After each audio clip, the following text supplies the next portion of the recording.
everyone, welcome back to my YouTube channel ஆர்வம் குல். இன்னைக்கு நம்ம ஒரு தமிழ் கதை பார்க்க போறோம். குதிரை வியாபாரம்.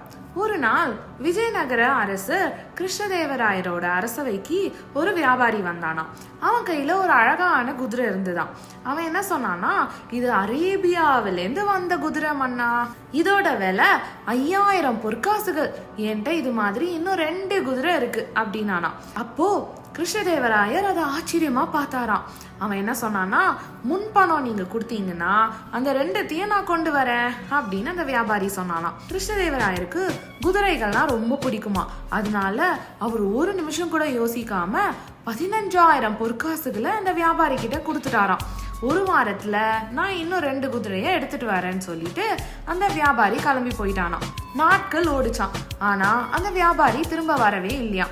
அரசவையில இருக்கிறவங்களாம் கொஞ்சம் கொஞ்சமா மன்னரின் முடிவை பத்தி பேச ஆரம்பிச்சாங்களாம். இதை உணர்ந்த தெனாலிராமன் ஒரு சின்ன புன்னகையோட மன்னர் முன்னாடி வந்து நின்னானா. மன்னா, உங்களுக்கு நான் ஒரு பட்டியல் தரேன். பட்டியல்னா லிஸ்ட் அப்படின்னு சொல்லி ஒரு காகிதத்தை மன்னர்கிட்ட கொடுத்தானா.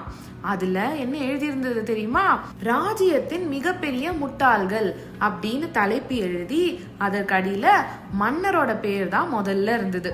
இத பார்த்துட்டு கிருஷ்ணதேவராயருக்கு பயங்கர கோவம் வந்துருச்சான். இதுக்கு என்ன அர்த்தம் தெனாலி அப்படின்னு கேட்டாராம். அதற்கு தெனாலிராமன் அமைதியா பதில் சொன்னான். மன்னா, ஒரு அந்நியனுக்கு போய் 15000 பொற்காசுகளை எந்த உறுதியும் இல்லாம நீங்க கொடுத்திருக்கீங்க, இது முட்டாள்தனம் தானே அப்படின்னு கேட்டானா.